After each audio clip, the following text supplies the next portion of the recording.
Bismillahirrahmanirrahim. Assalamualaikum warahmatullahi wabarakatuh.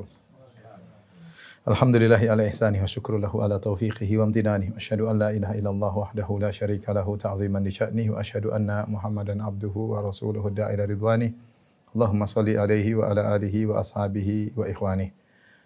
Ikhwan dan akhwat yang dirahmati Allah Subhanahu wa taala, Majelis Ta'lim Al-Khansa dan yang lainnya.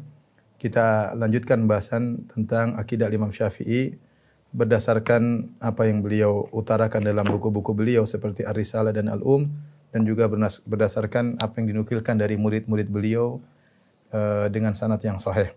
Bab berikutnya, ma jaa'a anil Imam Syafi'i fi haddis sihri wa hukmis sahir. Bab tentang perkataan Imam Syafi'i terkait masalah sihir dan hukum penyihir, ya, dengan hukum penyihir, ya. Saya bacakan.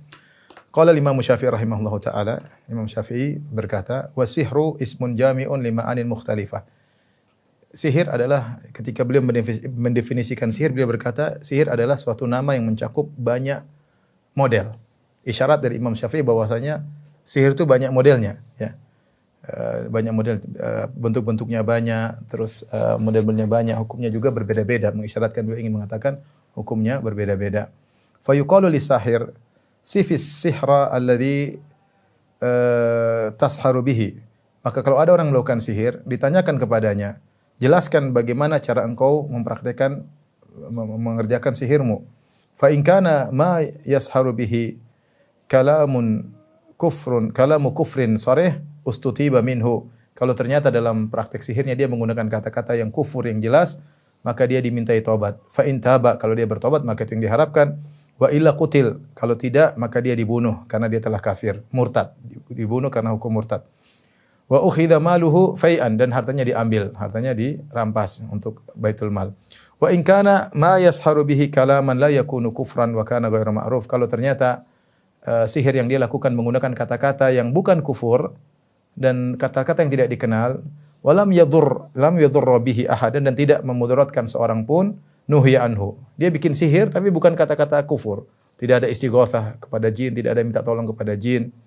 Maka tapi tidak memberi mudarat kepada seorang pun, maka dilarang, nuhiya anhu. Fa in ada uzir, kalau dia tetap melakukan sihir, maka meskipun tidak memberi mudarat kepada seorang pun, maka ditakzir. Takzir hukum di bawah hukum had atau di hukum selain hukum had yang ditentukan oleh penguasa, terserah hukumnya seperti apa untuk memberikan efek jerah kepada penyihir tersebut. Wa in kana ya'lamu annahu yadhurru bihi ahadan min ghairi qatlin fa amida an ya'malahu uzir. Kalau ternyata dia melakukan sihir tersebut untuk memberi mudarat kepada seseorang tetapi tidak sampai mati membunuh, maka dia diberi hukum ta'zir. Hukum ta'zir itu hukum yang ditetapkan oleh penguasa untuk memberi efek jerah kepada dia, dan hukum tersebut tidak tertulis dalam Alkitab was sunnah. Terserah penguasa, yang penting dia ditakzir. Wa in kana ya'malu amalan idza amilahu qatala al-ma'mula bihi. Kalau dia melakukan praktek sihir yang membunuh orang, wa qala amittu qatlahu, dan dia mengaku saya sengaja membunuh dia dengan sihir tersebut, qutila bihi qawadan illa an yasha'a awliya'uhu an ya'khudhu diyatahu halatan fi malihi. Maka dia dibunuh karena qisas. Qawad maksudnya qisas. Karena dia telah bunuh orang dengan sengaja, dia dibunuh juga dengan qisas. Kecuali wali-wali orang yang terbunuh tersebut tidak membunuh, hanya mengambil diyah dan mengambil hartanya. Diyah itu 100 ekor onta, diyat kemudian mengambil harta penyihir tadi. Wa in qala inna ma a'malu bihadhi li aqtul fayukhti'il qatla wa yusib. Aku sengaja memang melakukannya untuk membunuh. Namun terkadang salah, terkadang tepat. Wa qad mata mimma amiltu bihi, ternyata orang tersebut meninggal gara-gara perbuatanku. Fa fihi diyah wala qawad. Kata Imam Syafi'i, kalau ternyata seperti ini maka hanya membayar diyah tapi dia tidak dibunuh. Imam Syafi'i memperinci, ya.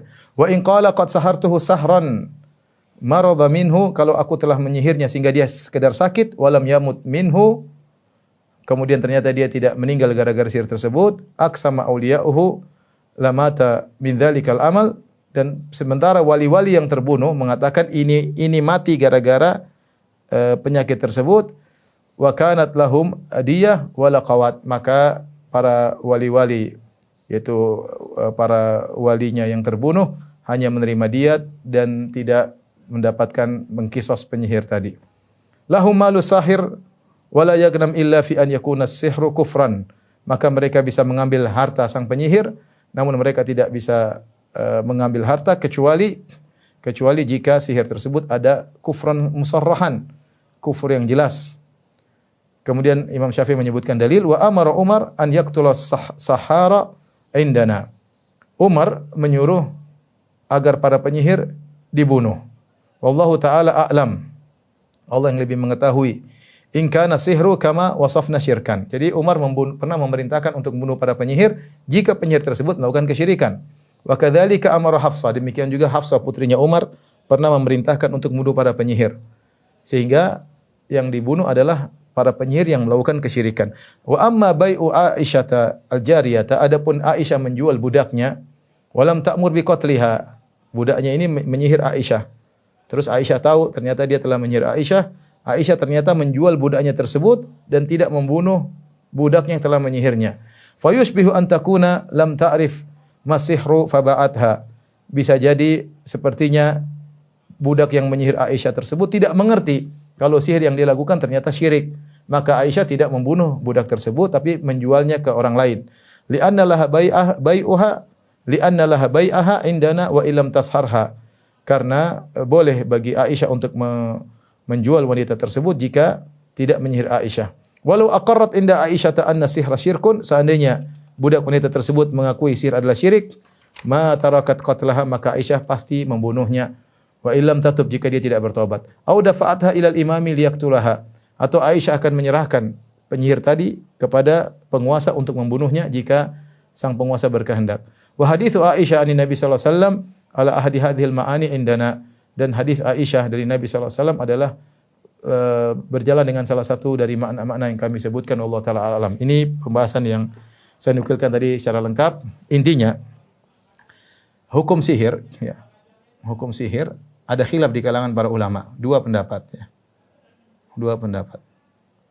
Pendapat pertama bahwasanya semua sihir kekufuran. Sihir adalah kufur. Kalau kufur, maka hukumnya adalah dibunuh. Kalau tidak bertobat, ya. Ini juga ada khilaf. Tapi intinya semua sihir hukumnya adalah kufur. Pendapat kedua, ini pendapat Imam Syafi'i, bahwasanya sihir itu ada dua model. Sihir ada dua model. Model pertama adalah dengan kekufuran, dengan kata-kata kufur. Yang kedua, tanpa kekufuran. Yaitu dia dengan menggunakan obat-obat, dengan ramuan-ramuan, dan yang lainnya, tanpa kekufuran. Nah, kalau ternyata sihirnya, ketika ada penyihir ditangkap, dikatakan, coba kau sebutkan cara sihirmu. Ternyata dia menggunakan kata-kata kufur, minta tolong kepada jin, kepada syaitan, atau dengan menghina Al-Quran atau yang lainnya, melakukan kufuran, maka penyihir ini hukumnya kafir. Dia hukumnya kafir. Karena dia telah melakukan kufuran, dia hukumnya kafir. Dimintai tobat, dimintai tobat. Kalau dia bertobat selesai. Kalau dia tidak bertobat dibunuh. Kalau dia tidak bertobat dibunuh sebagaimana hukum orang yang murtad dan hartanya diambil untuk diserahkan kepada Baitul Mal. Meskipun dia tidak memberi mudarat kepada siapapun, meskipun dia tidak bunuh orang, tapi dia sudah melakukan kekufuran. Dan orang melakukan kufuran maka dia murtad, dimintai tobat. Kalau bertobat selesai, kalau tidak maka dia dibunuh sebagai hukum orang yang murtad, karena kata Nabi sallallahu alaihi wasallam, "Man baddala dinahu faqtuluh." Siapa yang merubah agamanya maka bunuhlah dia. Tapi jika dia melakukan sihir tanpa kekufuran, misal dengan obat-obatan, ya, obat-obatan, minyak-minyak tertentu, ya, minyak-minyak, kemudian misalnya bau-bauan tertentu. Intinya selain kekufuran, maka dilihat seperti ini, dilihat memberi mudarat atau tidak. Memberi mudarat, tidak memberi mudarat.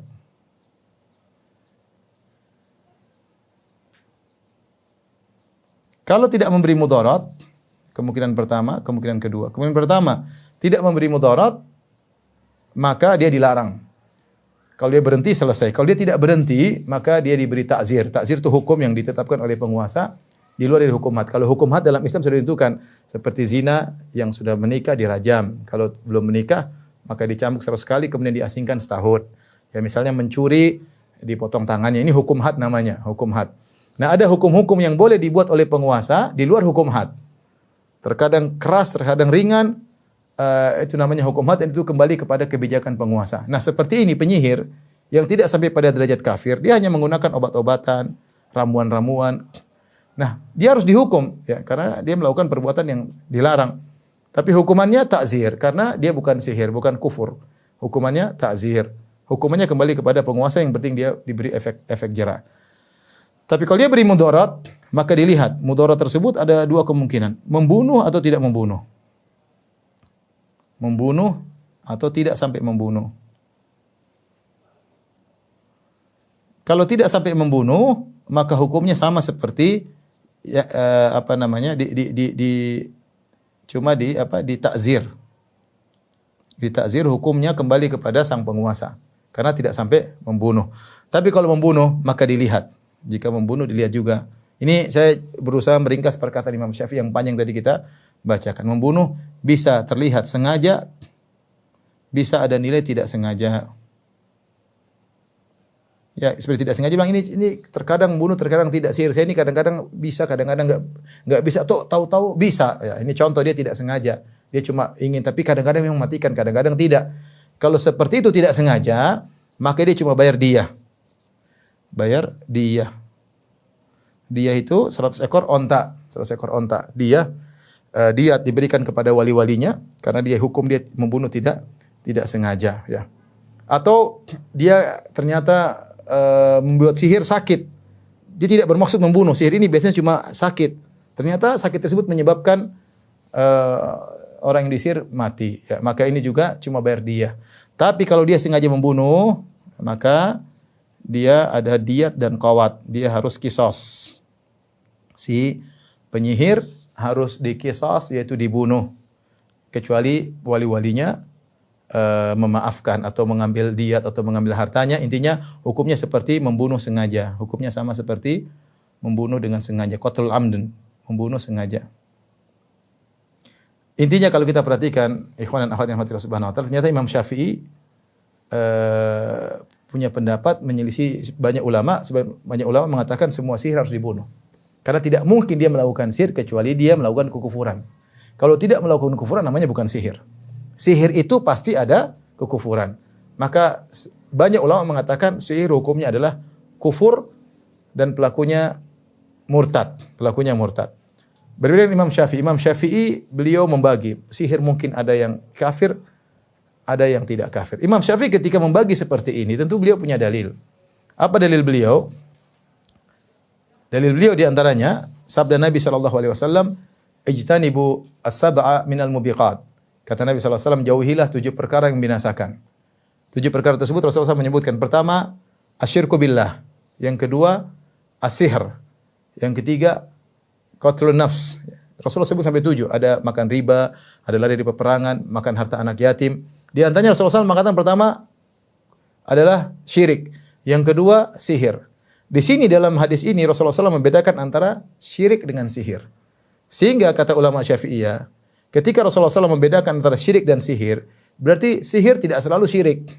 Ada sihir yang bukan syirik. Ini pendapat mereka dan mereka berdalil dengan akan hal tersebut sehingga mereka membagi sihir menjadi 2 model. Sihir karena kufur dan sihir karena obat-obatan.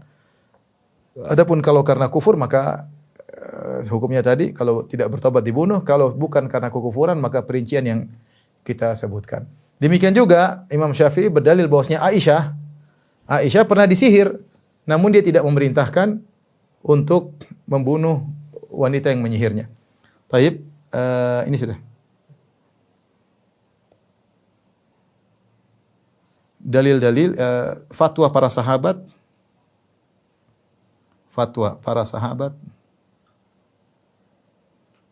tentang menyikapi penyihir.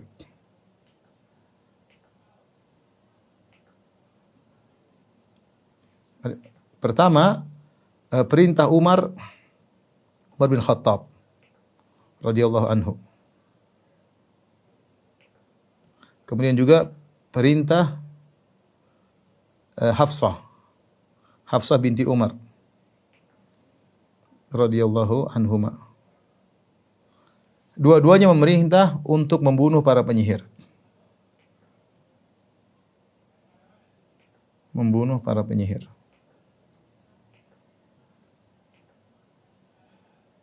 Untuk membunuh para penyihir. Ini menunjukkan bahwasanya penyihir hukuman mati. Penyihir dibunuh. Adapun hadis Nabi sallallahu alaihi wasallam, haddus sahir darbatun bisayf, hukuman bagi penyihir adalah dipenggal, maka hadis ini diperselisihkan oleh para ulama. Sebagian menjadikannya sebagai dalil, sebagiannya menganggap hadisnya lemah. Tetapi praktik para sahabat, Umar dan Hafsah memerintahkan untuk membunuh para penyihir. Di sisi lain, Aisyah pernah disihir oleh budaknya.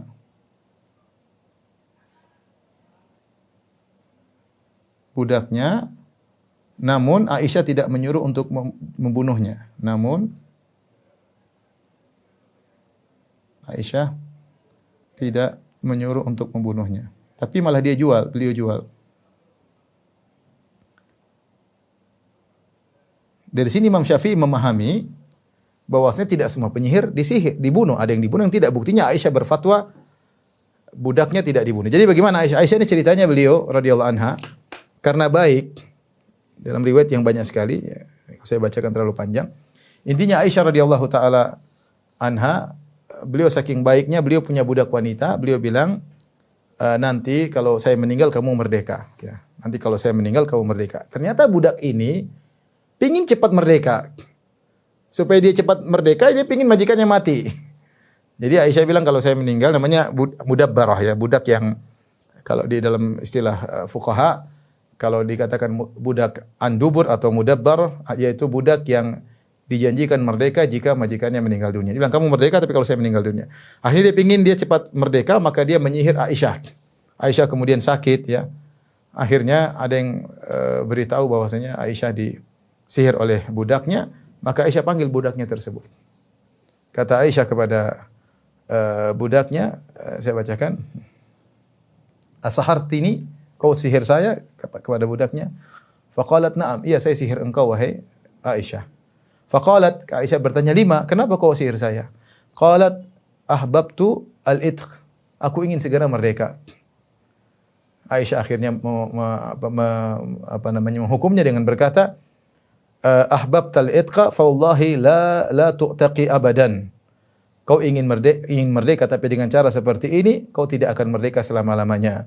Maka fa amarat ibna akhiha an yabi'aha minal a'rabi mimman yusi'u milkataha. Maka Aisyah pun menyuruh ponakannya untuk menjual budak ini kepada orang yang buruk. Kemudian hasil penjualannya tsumabta li bithamaniha raqabatan hatta u'tiqaha. Uang hasil penjualan tersebut beli budak lagi kemudian aku merdekakan. Jadi Aisyah tidak mau merdekakan budak ini karena dia telah menyihir Aisyah. Tapi Aisyah radhiyallahu anha suruh jual, nanti hasil jualannya untuk beli budak yang baru untuk dimerdekakan karena Allah Subhanahu wa taala. Intinya Aisyah tidak menyuruh membunuh wanita penyihir tersebut. Zahirnya wanita ini menyihir dengan kekufuran, dengan bantuan syaitan. Makanya Aisyah setelah itu beliau tidak meminta pengobatan, beliau bersabar berdoa kepada Allah Subhanahu wa taala sampai akhirnya kalau tidak salah beliau mimpi Allah Subhanahu wa taala menyuruh beliau untuk mandi dari beberapa sungai, kemudian beliau mandi, kemudian beliau sembuh. Tapi intinya wanita ini menyihir Aisyah dengan bantuan syaitan, bukan karena obat-obatan, karena kalau obat-obatan mungkin pengobatannya tidak demikian. Tapi Aisyah sembuh karena diberi mimpi oleh Allah Subhanahu wa taala. Dan Imam Syafi'i memandang kenapa Aisyah tidak menyuruh membunuh penyihir ini. Beliau berkata, walam ta'mur bi fayushbihu an takuna lam ta'rif mas-sihr faba'atha. Bisa jadi sepertinya wanita budak Aisyah ini yang menyihir Aisyah tidak mengerti kalau sihir itu syirik, dia tidak mengerti. Jadi Aisyah memberi uzur kepadanya. Li'anna laha bai'a indana wa illam tasharha. Walau aqarrat inda Aisyah anna sihir syirkun, seandainya budak ini mengakui bahwasanya sihir itu syirik, maka ma tarakat qatlaha, maka Aisyah pasti membunuhnya kalau dia tidak bertobat. Au dafa'ata ilal imam liyaktulaha insya, atau Aisyah akan menyerahkan kepada penguasa untuk dibunuh jika penguasa berkehendak. Jadi zahirnya kita ada faedah bahwasanya Aisyah radhiyallahu anha memandang wanita ini mungkin tidak ngerti. Tidak ngerti bahwasanya sihir itu syirik, bahwa sihir itu kufur. Seandainya dia tahu sihir itu kufur dan tetap menyihir Aisyah, tentu Aisyah akan membunuhnya. Ini menunjukkan adanya uzur karena ketidaktahuan.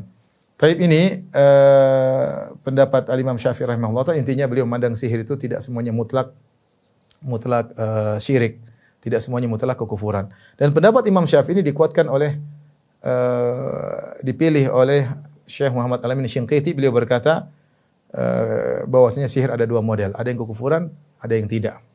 Tapi wallahu alam bisawab, pendapat jumhur ulama, mayoritas ulama dari mazhab yang lainnya lebih kuat ya. Karena namanya sihir pasti pakai bantuan syaitan. Seandainya ada pengaruh yang mengenai orang lain tanpa bantuan syaitan, maka itu sebenarnya bukan sihir. Itu hanya sihir secara bahasa.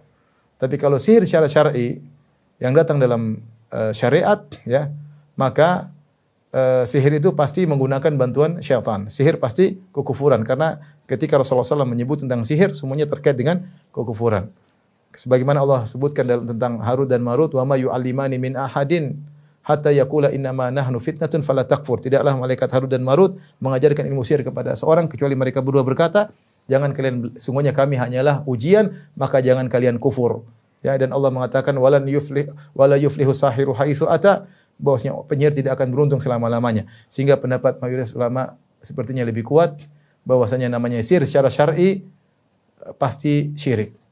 Adapun Imam Syafi'i ketika membagi sihir menjadi dua, seakan-akan beliau bersandar kepada makna sihir secara bahasa, karena sihir secara bahasa artinya sesuatu yang halus, yang tidak ketahuan dengan zahir, sebagaimana seorang menyakiti orang lain dengan obat-obatan yang tidak ketahuan sehingga dikatakan dia tersihir. Tapi inilah pendapat Imam Syafi'i rahimahullahu taala, beliau memandang sihir terbagi menjadi dua ya.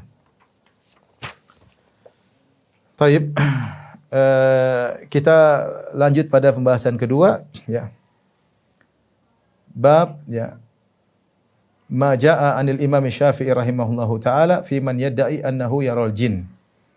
Bab tentang pendapat Imam Syafi'i terhadap orang yang mengaku-ngaku bisa lihat jin. Bagaimana menurut Imam Syafi'i terhadap orang yang mengaku bisa melihat jin?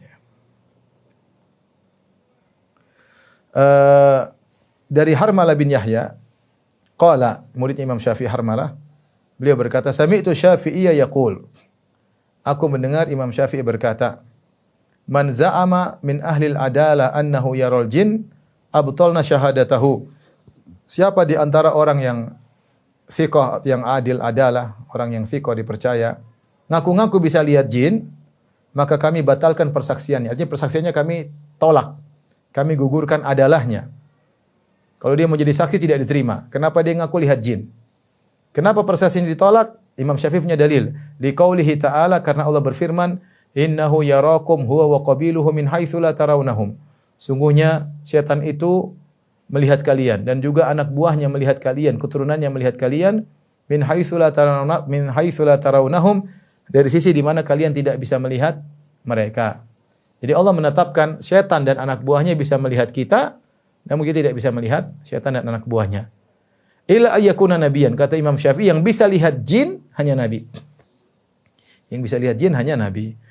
Dari sini Imam Syafi'i berdalil dalam surat Al-A'raf ayat 27. Kalau ada orang ngaku bisa lihat jin, ini orang tidak diterima persaksiannya. Saqitul adalah, keadilannya atau kesiqahannya gugur karena dia mengaku bisa lihat jin. Padahal Allah mengatakan kalian tidak bisa melihat jin. Min haitsu la tarawnahum, kalian tidak bisa melihat jin. Berarti dia telah menentang ayat Allah Subhanahu wa taala. Allah bilang kalian tidak bisa lihat jin, dia bilang saya bisa lihat. Nah, orang seperti ini persaksiannya ditolak. Taib. Ini pembahasan berikutnya. Hukum orang ngaku bisa lihat jin. Kalau istilah kita apa namanya? Indigo ya. Indigo. Apa hukumnya? Imam Syafi'i, dohirnya dia mengatakan orang seperti ini adalahnya tertolak ya. Imam Syafi'i, orang seperti ini persaksiannya ditolak. Karena adalahnya telah jatuh, ditolak ya, tidak diterima. Tidak diterima.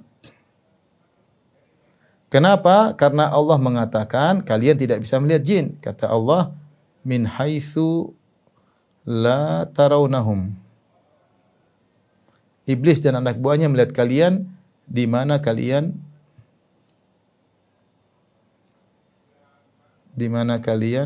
tidak bisa melihat mereka.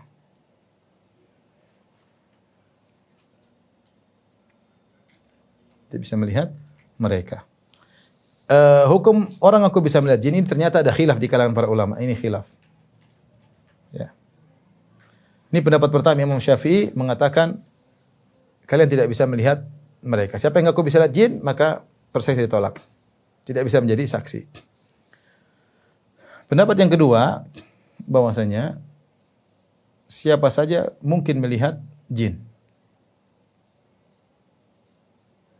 Pendapat kedua, siapa saja mungkin melihat jin. Melihat jin. Dalilnya dalam surat Shad ketika Allah Subhanahu wa taala menyebutkan tentang keistimewaan Nabi Sulaiman alaihissalam. Kata Allah Subhanahu wa taala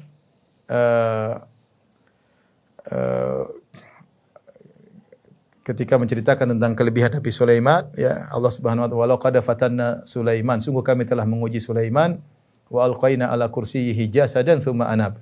Itu Allah pernah menguji Sulaiman, kemudian Nabi Sulaiman bertobat kepada Allah Subhanahu wa taala, ya. Kemudian dia berkata, "Rabbi habli mulkan la yanbaghi li ahadin min ba'di innaka antal wahhab." Ya Allah, anugerahkanlah kepada aku, ya, dia mengatakan, "Ya Allah, ampunilah aku dan anugerahkanlah kepada aku kerajaan yang tidak boleh engkau berikan kepada selain aku setelahku." Maka Allah berikan dia keistimewaan. Kata Allah Subhanahu wa taala, "Fasakharna lahur riha tajri bi amrihi ruha'an haitsu asab." Maka kami anugerahkan kepada dia angin. Yang angin tersebut mengalir berhembus dengan perintah Sulaiman, terserah mau ke mana.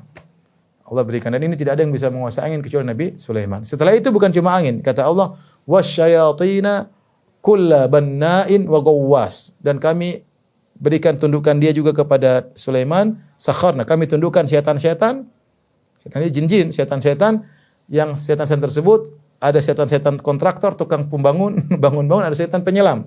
Artinya mereka bangun yang hebat-hebat, mereka bikin macam-macam. Dan ada setan penyelam yang bisa masuk ke dasar lautan, kemudian mengambil mutiara, keindahan-keindahan. Ini semua atas perintah Sulaiman. Kemudian kata Allah Subhanahu wa taala, "Wa akharina muqarranina fil asfad." Dan sebagai setan-setan yang tidak patuh dibelenggu. Kemudian kata Allah, "Hadza ata'una famnun au amsik bi ghairi hisab." Inilah anugerah dari kami wahai Sulaiman, terserah kau bagi-bagi, kau mau tahan, kami tidak akan menghisapmu. Wa inna lahu indana la zulfa husna ma'ab. Dan sungguhnya di akhirat kelak Nabi Sulaiman mendapatkan kedekatan di sisi kami. Intinya Allah mengabulkan doa Sulaiman alaihissalam. Kemudian Allah Subhanahu wa taala menjadikan Sulaiman menguasai jin. Jin-jin tersebut ada yang tukang bangunan, jin kontraktor. Dia bangun istana, bangun ini, bikin anu.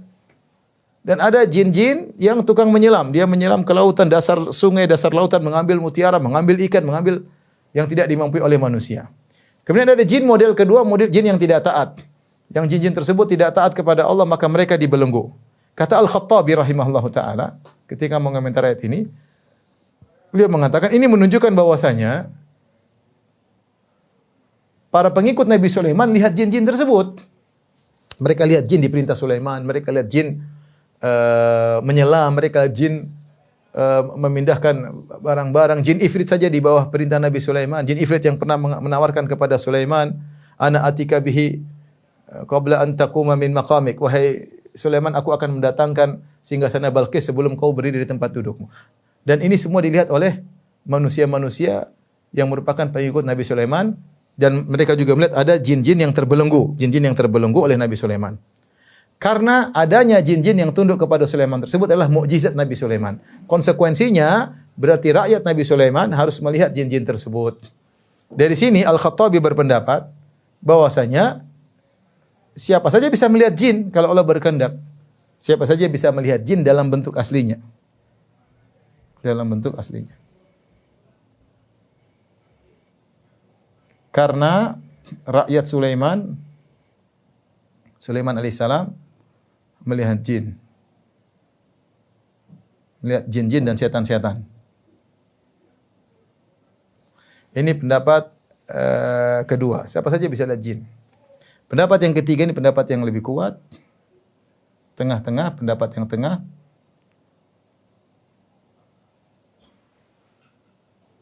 Bahwasanya yang bisa melihat bentuk asli jin, syaitan hanyalah para nabi.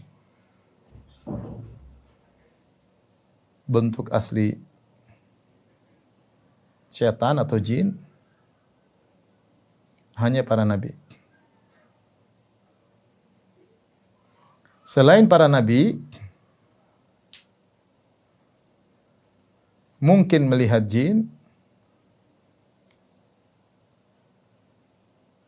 jika menjelma, jika jin menjelma, bukan bentuk aslinya.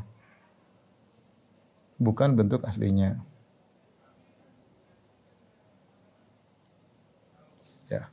Ini pendapat yang lebih kuat. Dan Ibnu Hajar rahimahullah membawakan pendapat Imam Syafi'i ini kepada makna ini.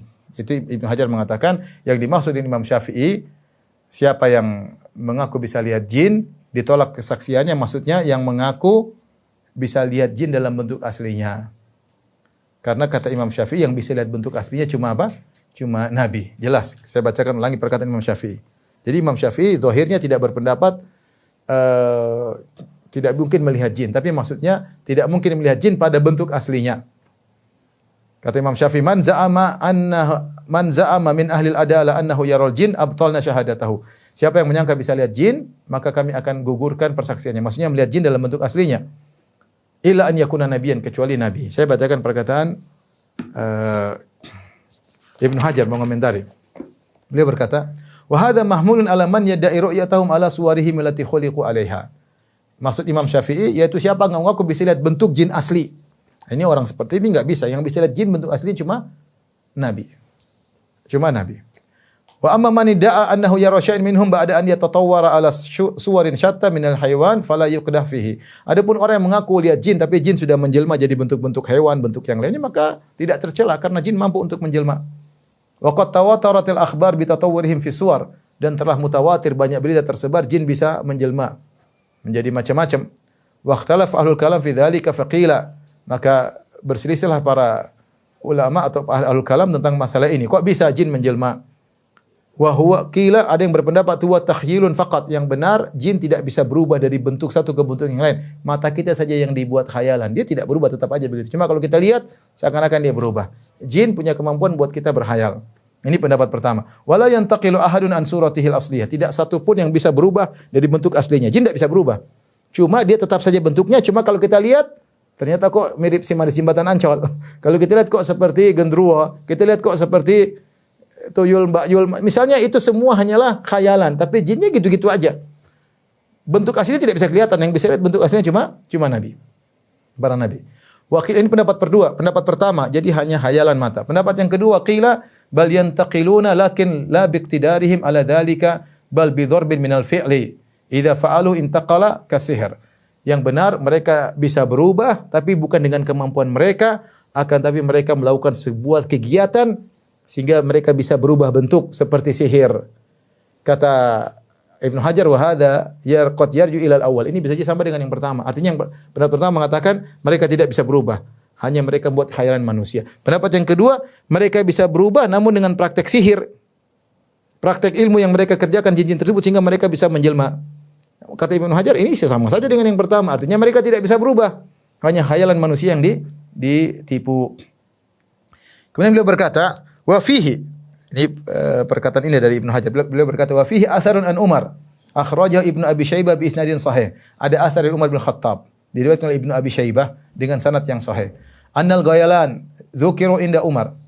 Ketika disebutkan jin-jin ghayalan, ghayalan itu jin-jin yang terkenal di padang pasir. Mereka sering menjelma, menipu orang atau membuat bentuk sehingga orang terbawa, sehingga orang tersesat. Jin-jin tersebut sering muncul di padang pasir.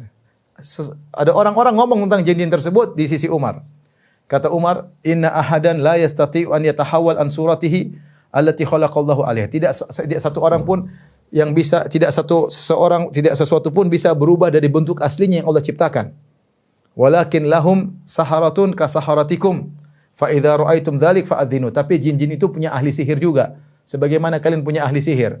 Kalau kalian melihat ada jin berubah-ubah, maka ucapkanlah adzan, kumandangkanlah adzan agar mereka kabur. Jadi Ibnu Hajar ingin menjelaskan, Umar pun menjelaskan bahwasanya jin tidak mungkin berubah dari bentuk aslinya. Tapi jin bisa menjelma. Namun tidak semua jin bisa menjelma, ini penting. Tidak semua jin bisa menjelma. Kata Umar, jin-jin itu juga punya ahli sihir. Mereka bisa, yang ahli sihir aja yang bisa menjelma. Sebagaimana manusia, tidak semua ahli sihir. Ahli sihir cuma terhitung. Tidak semuanya ahli sihir. Jin-jin juga tidak semuanya bisa menjelma. Hanya sebagian dari mereka ahli sihir yang bisa menjelma. Dan ini buktinya kalau jin-jin bisa menjelma, mungkin setiap hari kita ketemu orang jelmaan jin. Ya, tapi betapa sering, saya sendiri tidak pernah lihat jin dengan nyata. Entah jin tomang, entah jin iprit, jin apa, enggak pernah. Dalam bentuk apa enggak pernah. Ya, artinya ada yang bilang ada jin situ, saya ke situ ternyata saya tidak ada jin. Saya tidak pernah lihat ya. Artinya kalau seandainya setiap jin bisa berubah-ubah seenaknya, mungkin setiap orang lihat jin. Karena jin jumlahnya juga banyak. Menunjukkan jin kalau ingin berubah menjelma, dia juga harus butuh maksudnya butuh perjuangan, dia juga butuh ilmu, dan mungkin ada dampak akibat kalau dia menjelma. Tidak mudah, tidak semua jin bisa apa? Menjelma ya. Maksudnya jangan terlalu takut sama jin, mana-mana ya. Tidak semua, kalau jin menjelma dia juga setengah mati untuk menjelma. Kalau ketemu jin menjelma, kata Umar bin Khattab, maka adzanlah. Langsung Allahu Akbar, biar dia kabur. Biar dia kembali modal jadi bentuk asalnya. Ya. Taib ini pendapat yang lebih benar, wallahu alam bisawab, pendapat yang ketiga, bahwasanya perhatikan ini, yang bisa lihat jin dalam bentuk aslinya adalah hanya para nabi. Nabi sallallahu alaihi wasallam pernah salat ya. Kemudian tiba-tiba ada jin mengganggu Nabi. Kata Rasulullah sallam, "Fa amkanani Allah minhu." Maka Allah buat saya bisa menangkap jin tersebut. Maka Nabi pun mencekik lehernya. Hatta ashur bi burdi lisani, sampai itu lidahnya jin itu keluar, sampai Rasulullah merasakan dingin apa? Lidahnya jin tersebut. Kemudian kata Rasulullah sallam, "Walaula da'watu akhi Sulaiman," kalau bukan karena doa saudaraku Nabi Sulaiman, aku sudah ikat jin ini di tiang-tiang Masjid Nabawi sehingga kalian besok hari bisa melihat bentuk asli jin-jin tersebut. Tapi Nabi Sulaiman sudah berdoa, "Wa habli mulkan la yanbaghi li ahli min ba'di." Ya Allah, anugerahkan aku kerajaan yang tidak boleh seorang pun memiliki kerajaan seperti itu. Di antara keistimewaan kerajaan Nabi Sulaiman yaitu menaklukkan jin. Nabi Muhammad tidak bisa menaklukkan jin, dilarang. Karena itu hanya keutamaan Nabi Sulaiman alaihissalam. Ya, jadi Nabi bisa melihat jin dalam bentuk asli, Nabi Sulaiman bisa melihat jin dalam bentuk asli. Adapun selain para nabi tidak bisa. Adapun perkataan Al-Khattabi bahwasanya rakyat Nabi Sulaiman bisa melihat setan-setan di zaman Nabi Sulaiman, maka kita katakan tidak soreh, tidak begitu tegas akan hal tersebut. Bisa jadi jin-jin dibelenggu, yang dilihat cuma belenggunya, bisa jadi. Belum tentu rakyat Nabi Sulaiman melihat jin dalam bentuk aslinya. Bisa jadi mereka hanya melihat gerakan-gerakan tanpa ada bentuk jin tersebut, ya. Ya, tapi yang bisa lihat langsung Nabi Sulaiman alaihissalam, ya. Ataupun kalau mereka bisa lihat, maka itu terkait dengan rakyat Nabi Sulaiman, karena itu terkait dengan mukjizat Nabi Sulaiman. Adapun secara umum manusia tidak bisa melihat jin dalam bentuk aslinya. Adapun kalau jin bisa berubah, maka dalilnya banyak. Contoh seperti kisah Abu Hurairah radhiyallahu taala anhu. Ketika beliau menjaga harta zakat, tiba-tiba ada orang yang datang kemudian mencuri harta zakat. Kemudian Abu Hurairah menangkap pencuri tersebut. Kemudian dia mengatakan, "Wahai Abu Hurairah, saya dalam kondisi lapar, lepaskan saya." Abu Hurairah lepaskan. Kemudian Abu Hurairah cerita sama Nabi sallallahu alaihi wasallam. Kata Nabi sallallahu alaihi wasallam, "Saya dia akan kembali." Dia akan kembali. Dan benar, akhirnya dia lepaskan, besoknya kembali lagi. Ketika ditangkap oleh Abu Hurairah, dia mengatakan lagi, "Sungguhnya saya lagi butuh." Akhirnya Abu Hurairah lepaskan lagi. Abu Hurairah lapor kepada Nabi, kata Nabi, dia akan kembali lagi. Dan benar kata Abu Hurairah, Nabi bilang dia kembali, dia akan kembali. Ternyata ketiga kali kata Abu Hurairah tangkap, orang itu berkata, "Sungguhnya kalau kau mau tidur, bacalah ayat kursi. Setan tidak akan mendekatimu." Akhirnya lepaskan. Ternyata itu jin menjelma jadi manusia. Kita dilepaskan.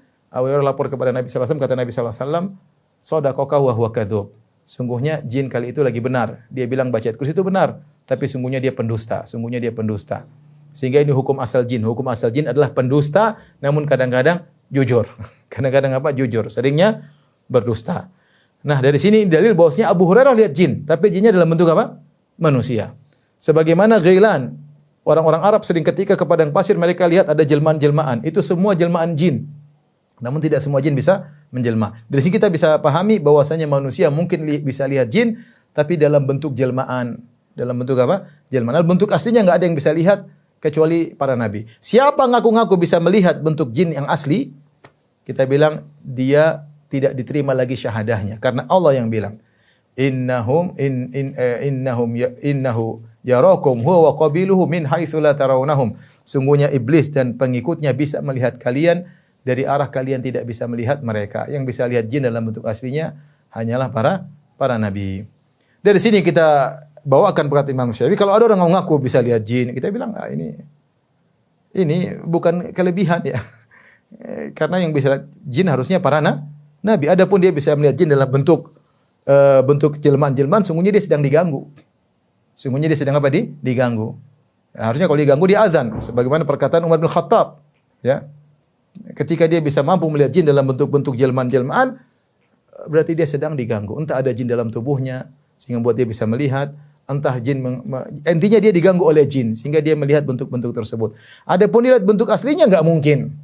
Sebagian perkataan para ulama, pendapat Imam Syafi'i, pendapat Ibnu Hajar rahimahullahu taala, sebagaimana pendapat Umar bin Khattab radhiyallahu anhu, bahwasanya tidak mungkin seorang melihat bentuk jin dalam bentuk aslinya.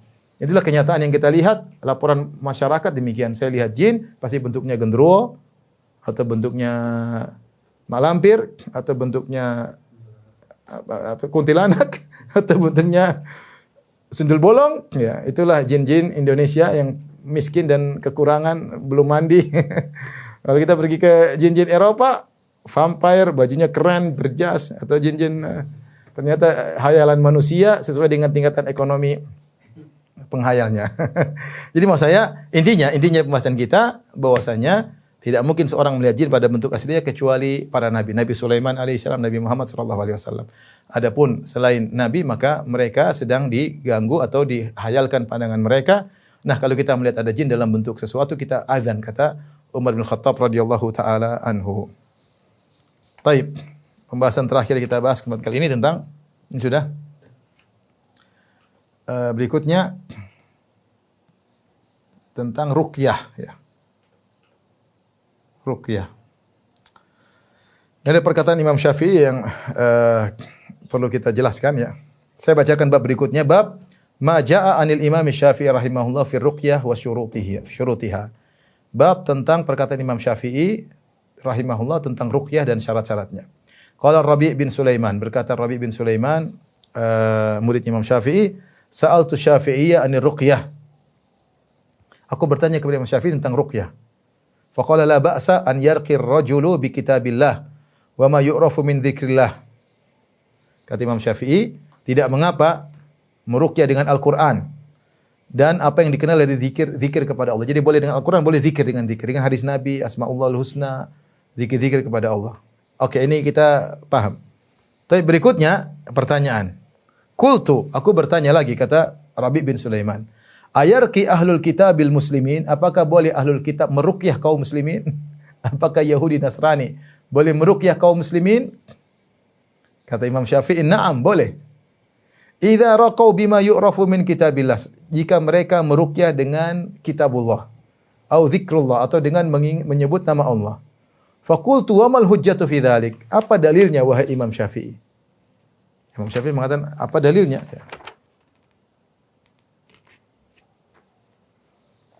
Imam Syafi'i mengatakan, ghairu hujjah, dalilnya banyak, bukan satu aja hujjahnya. Jadi ini biasa, murid tanya guru, apa dalilnya? Kan Rabi' bin Sulaiman heran, kok boleh? Masa Nasrani ngeruqyah kaum muslimin? Bukan sebaliknya orang Islam ngeruqyah Nasrani atau Yahudi Nasrani ngeruqyah kaum muslimin. Dalilnya apa? Katanya ghairu hujjah, bukan cuma satu hujjah.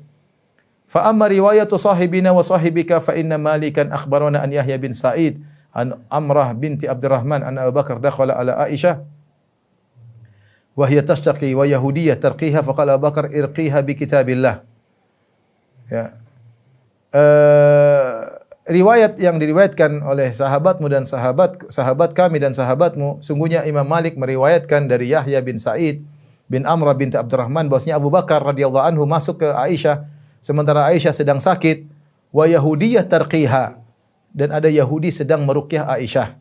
Faqala Abu Bakar, kita tahu di Madinah mereka bertetangga, Aisyah bertetangga Yahudi, terkadang ada kunjungan orang Yahudi mengunjungi rumah Aisyah radhiyallahu taala anha, terkadang mereka berbicara tentang dalam hadis berbicara tentang azab kubur karena orang Yahudi juga meyakini azab kubur. Intinya ada orang Yahudi sedang meruqyah Aisyah sedang sakit. Maka Abu Bakar bilang sama Yahudi tadi, irqiha bi kitabillah. Hey Yahudi, kalau ruqyah anakku Aisyah pakai kitabullah. Ini dalilnya, kata Imam Syafi'i. Imam Syafi'i pakai dalil. Faqultu li Syafi'i, kata Rabi' bin Sulaiman, dia berkata lagi, aku berkata ke Imam Syafi'i, fa inna nakrahu ruqyata ahlil kitab. Kami enggak suka ada ahlul kitab yang meruqyah. Kami benci. Kata muridnya, kata Imam Syafi'i, walima, kenapa? Wa antum tarwuna hadza an Abi Bakar. Bukankah kalian yang meriwayatkan hadis ini dari Abu Bakar? Wala a'lamukum tarwuna an ghairi min ashabi Nabi sallallahu alaihi wasallam khilafahu. Sementara aku tidak mengetahui ada riwayat dari sahabat Nabi yang lain yang membenci akan hal ini. Dan aku tidak mengetahui kalian meriwayatkan ada riwayat dari sahabat Nabi yang benci akan hal ini atau menyelisih hal ini. Waqat, kemudian Imam Syafi'i berdalil dengan pertama dengan dalil riwayat Abu Bakar, kedua dengan kias. Kata beliau, waqad ahallallahu jalla dzikruhu ta'ama ahlil kitab wa nisa'ahum. Bukankah Allah telah menghalalkan bagi kita makanan sembelihan ahlul kitab dan wanita mereka untuk kita nikahi? Wa ahsabu, demikian juga kalau kita ruqyah kenapa enggak boleh? Wa ahsabu ruqyata idza raqau bi kitabillahi mithla hadza wa akhaf. Dan menurutku ruqyah kalau mereka meruqyah dengan kitabullah maka boleh seperti ini atau lebih ringan daripada hal ini. Jadi Imam Syafi'i ya ruqyah. Jadi begini, sebelum kita bahas kita bilang ruqyah ijma' ulama. Ruqyah syarat ruqyah yang boleh disebutkan oleh Ibnu Hajar. Yang boleh jika memenuhi 3 syarat.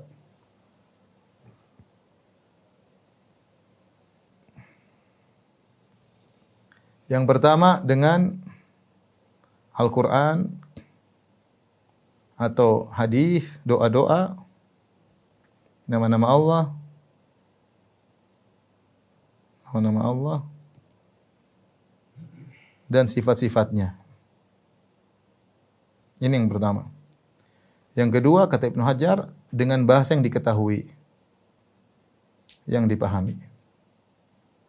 Ini karena kalau bahasa tidak dipahami, khawatir dia manggil jin, manggil gendruwo ya. Bahkan saya sempat di antara pertanyaan saya pernah ditanya, Ustadz, saya dulu minta tolong sama gendruwo, kemudian dikabulkan. Artinya dibantu. Di antara pertanyaan saya pernah, artinya dia tanyakan bagaimana dengan perbuatan saya zaman masa lalu. Jadi minta tolong sama gendruwo, kemudian gendruwo bantu dia. Intinya harus dengan bahasa yang dipahami. Karena terkadang bahasa-bahasa mantra-mantra tidak dipahami, ternyata isinya istighatsah, minta pertolongan kepada syaitan. Jadi disyaratkan dengan bahasa yang dipahami. Yang ketiga, meyakini yang menyembuhkan hanyalah Allah. Ruqyah hanyalah sebab. Adalah Allah, sementara ruqyah adalah sebab.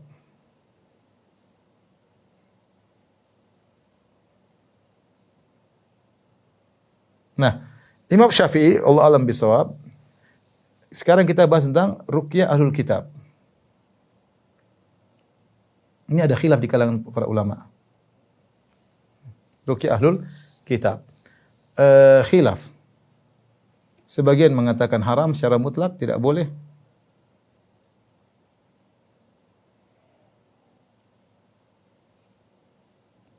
Sebagian mengatakan boleh. Boleh dengan syarat harus dengan kitabullah. Harus dengan kitabullah atau dengan zikir-zikir. Yang mengatakan haram secara mutlak, ya.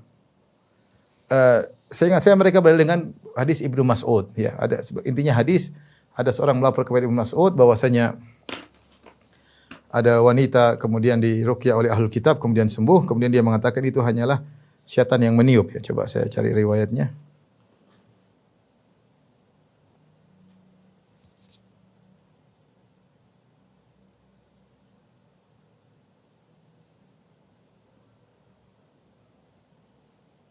Ya ini. Hadis saya bacakan. Rawa Abu Dawud dari Zainab. Abu Dawud meriwayatkan dari Zainab, istrinya Abdullah bin Mas'ud. Sungguhnya Ibnu Mas'ud melihat pada leherku ada khaitan, ada semacam tali, ya. Maka dia bertanya, "Apa ini?" Aku berkata, "Ini khayt, tali yang digunakan untuk ruqyah." Maka Ibnu Mas'ud mengambilnya kemudian memutuskannya. Kemudian dia berkata, "Antum alu Abdullah la ghniya an syirki." Kalian wahai keluarga Abdullah bin Mas'ud tidak butuh dengan syirik. Sami'tu Rasulullah sallallahu alaihi wasallam yaqul, aku mendengar Rasulullah sallallahu alaihi wasallam bersabda, "Inna ruqa wa tamaima wa tiwala tasyirkun." Sungguhnya jampi-jampi, jimat-jimat, pelet adalah syirik. Faqultu lima taqulu hakadha laqad kanat aini takdhifu wa kuntu akhtalifu ila fulan al-yahudi fa idza raqaha sakanat. Perhatikan sini kata istri Ibnu Mas'ud. Kenapa kau bilang begini? Syirik. Saya ini pernah pergi ke Yahudi, kalau mataku gerak-gerak, mungkin ada penyakit, saya pergi ke seorang Yahudi, jika dia meruqyahku, maka mataku tenang kembali, kata istrinya Ibnu Mas'ud. Kata Ibnu Mas'ud, "Innama dzalika amalu syaitan. Yunakhisuha biyadihi fa idza raqa kaffa anha." Sungguh itu perbuatan setan yang ganggu matamu. Kalau itu Yahudi meruqyah, maka akan diberhentikan, ya. Ini menunjukkan Ibnu Mas'ud mengingkari ruqyahnya orang Yahudi. Ya. Haram secara mutlak. Jadi di sini Ibnu Mas'ud mengingkari ruqyah orang Yahudi. Kata Ibnu Mas'ud, itu hanyalah perbuatan syaitan. Baik. Kemudian di antara dalil yang menunjukkan haram secara mutlak, kalau seorang Yahudi meruqyah dengan Taurat, kita enggak bisa bedakan mana Taurat yang masih asli, mana Taurat yang tercampur. Gimana umat kitabullah? Kitabullah. Sehingga sebagian ulama berpendapat haram secara mutlak ada ahlul kitab meruqyah. Namun Imam Syafi'i mengatakan boleh. Imam Syafi'i tadi disebut dua dalilnya. Dalilnya pertama kisah Abu Bakar. Ketika Abu Bakar datang ke Aisyah, ternyata Aisyah lagi sakit, ada Yahudi yang mungkin tetangganya main ke rumah Aisyah. Yahudi tersebut sedang meruqyah Aisyah. Maka Abu Bakar tegur. Abu Bakar mengatakan, "Irqiha bi kitabillah." Boleh kau ruqyah tapi dengan kitabullah, maksudnya dengan Al-Qur'an atau dengan firman Allah Subhanahu wa taala. Jadi Abu Bakar membolehkan. Ini pendapat yang cukup kuat, yang bolehkan apa yang penting dari kitabullah, karena yang jadi masalah bukan Yahudinya, tapi yang penting adalah kitabullah yang dibaca. Orang Yahudi baca juga bisa pengaruh, ya. Ini dalil pertama itu kisah Abu Bakar. Dalil kedua kias. Tadi Imam Syafi'i sebutkan karena beliau berdalil dengan kias. Kiasnya bahwasanya kita boleh makan makanan ahlul kitab dan kita boleh menikahi wanita ahlul kitab, maka ruqyah lebih ringan. Kita boleh juga ruqyah ahlul kitab. Wallahu alam bisawab. Pendapat Imam Syafi'i cukup kuat, namun dengan syarat boleh ruqyah ahlul kitab dengan syarat dengan kitabullah.